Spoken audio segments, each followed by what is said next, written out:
Hello everyone, this is Dara again at Computational Class Notes. In this class notes, we're going to be talking about moving and rotating objects or parts of the objects, and also scaling.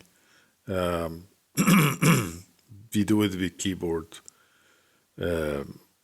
shortcuts, and we will do it with the gizmos, and you will learn how to use the gizmos as Blender. You have a choice between these two options. In the case of any good software engineered UI UX, especially on the UX part, the designer will provide multiple ways of doing the same thing. The same thing with software APIs. Like in our freeform programming language, we do the same thing. Many of our web modules that people interface with from their code, from other software systems, the same thing.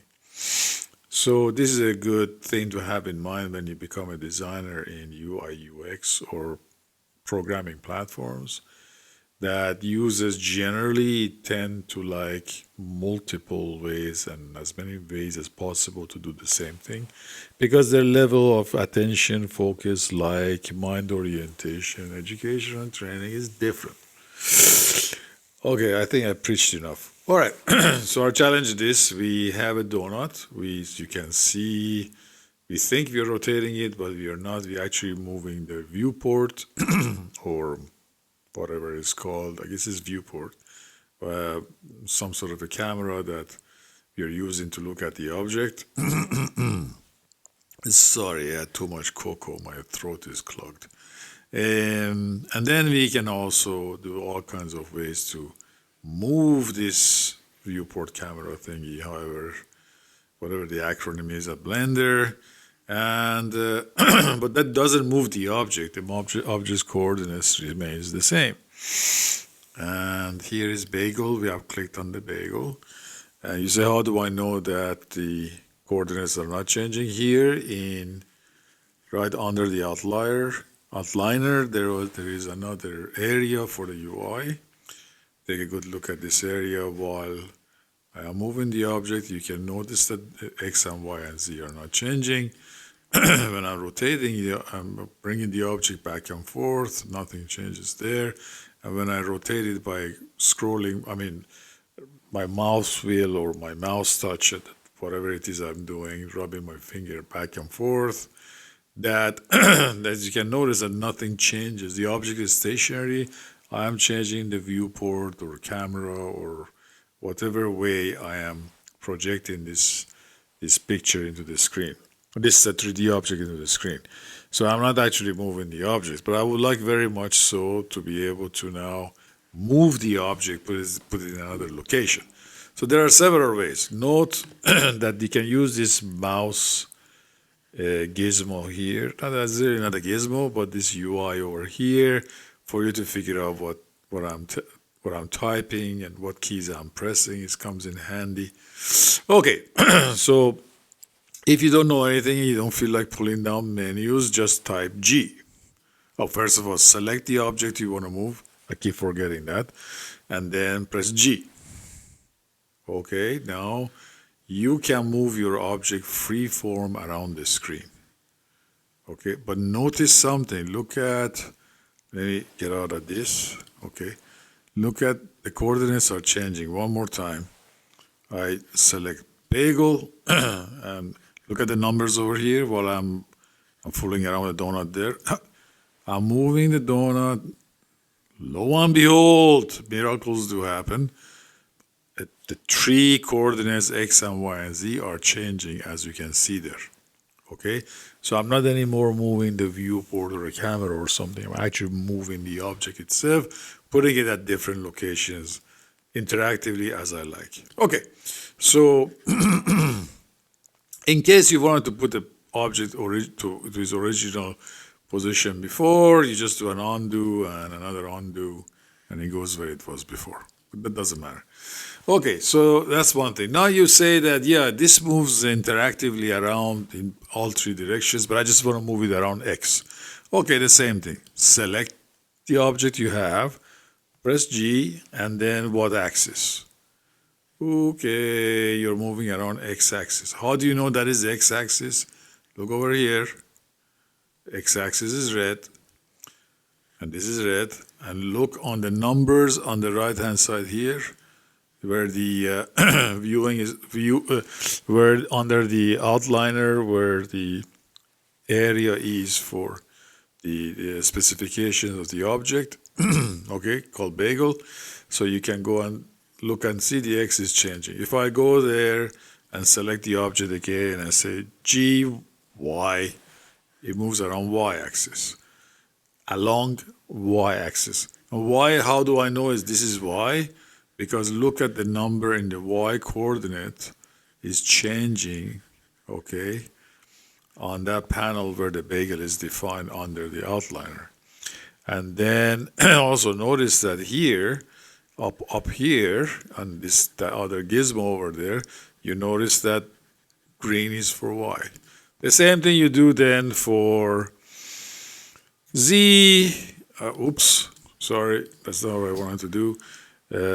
Here, select the bagel again, go here, select, and then press G, and then Z. And now I'm moving it around z-axis. Look at the z coordinate for the bagels data over there. Okay, you can see that the z coordinate is changing. Okay, great. So we know what you're doing now. Okay, great. All right. In occasions, if you get stuck with the mouse getting trapped in one of the UIs, one of the shortcuts, and UI gets all messed up, just press escape. Okay, press escape, and you're in good shape. You can it just takes you back where you were. So if I just want to undo this one more time, I can undo as many times as I want, and we are all set. Okay, so now we would like to use another method of doing the same thing. So that would be go here on this menu over here, which is basically is a Gizmo.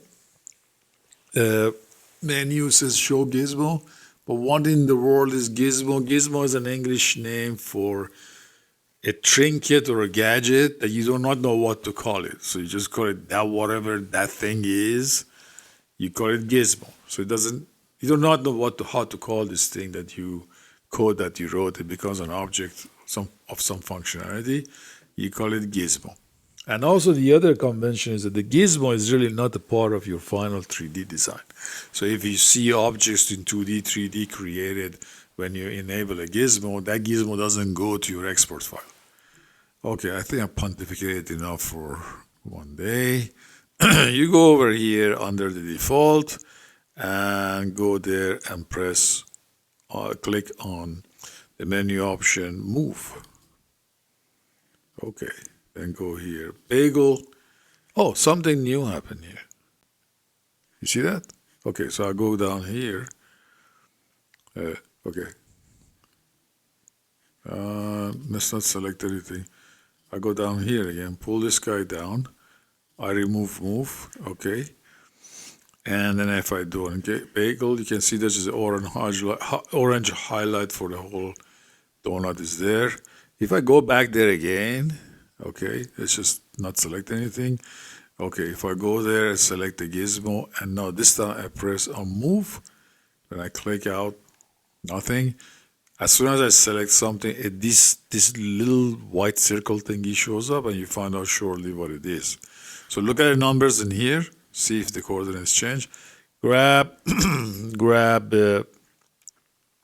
this guy over here at the center, the orange little dot, and you can move it free form on the screen. You can see X and Y and Z are changing at the same time.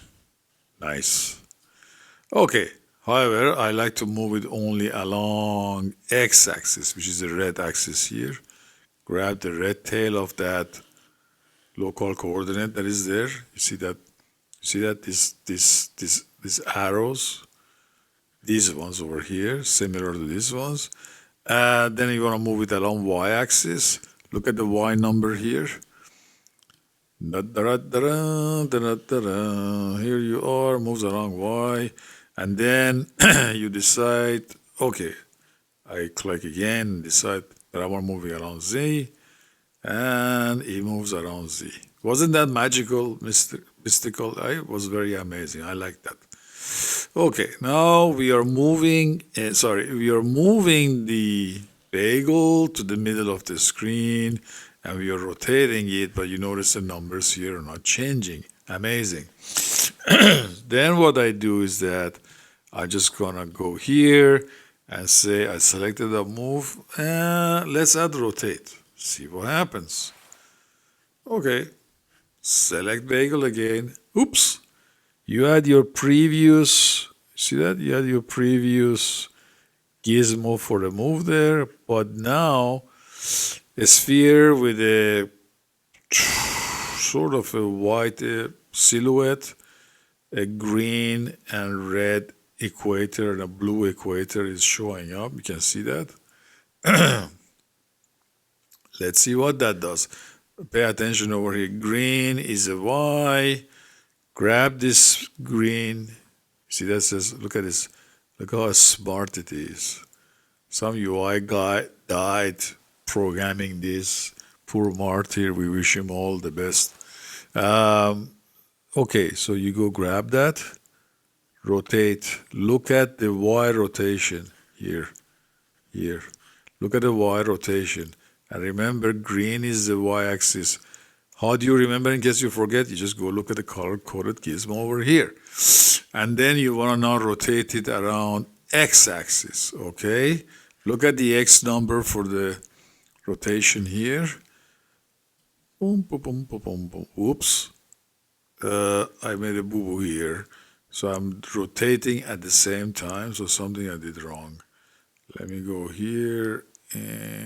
Okay, I think what I'm doing, I'm rotating both Z and X axis for some reason, and that's because I've already rotated around Y, so I am, okay, so let me just go here, make everything 0, so, oops, I can make this 0, yeah, 0, 0, make everything 0 there. Okay, let's give this a try again. Oops. Okay, now if I grab again the X, let me embarrass myself. Okay, now only X changes. See what happened before I had rotated Y?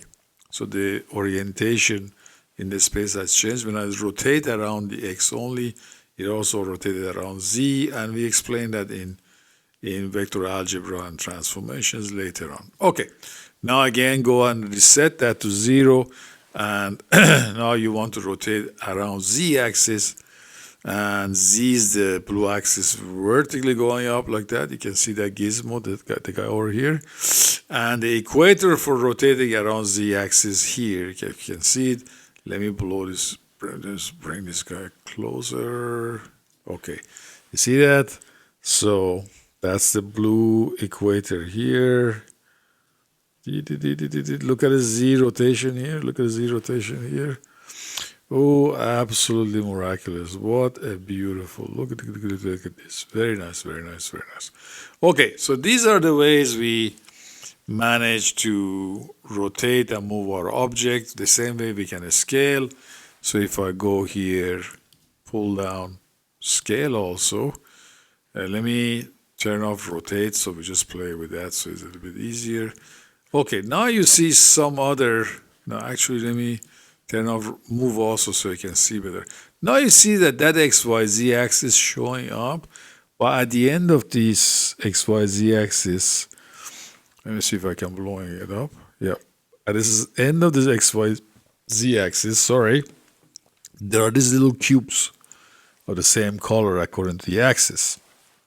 And that indicates that you're scaling around X or Y or Z, not rotating, not anything. So let me just also go there. Oops, let me set that to 0 for the rotation. Now look at the scale numbers, okay? Look at the scale numbers here. So let's say X, I want to scale along X. Okay, let me just make this smaller. I want to scale along X, and X is the red color. Look at what happens. Boing. Okay, you see that? Look at that number here. Look at this over here. And you can go negative, it goes through itself. Amazing. Okay, so we set that equal to, remember, scale to be in its original configuration without any scaling. The numbers default is 1, not 0. Okay, now we're gonna go and we want to scale it along z-axis so become really tall and fat. So then go ahead and grab this. Whoa! So your donut is now something weird, and you can then push it down again. So scale it less. Okay. Look at that. You changed the object. Very nice. And look at what happened here. Well, everything changed because we had it previously. No, actually only Z changed. Sorry. So only Z is changing. Pay attention over here. So it gets fatter and taller like this. Okay, set that equal to 1. Yeah. Okay, so now we're gonna scale along y-axis. Y-axis, here we come. Look at this number over here. Y-axis. Okay. Very good.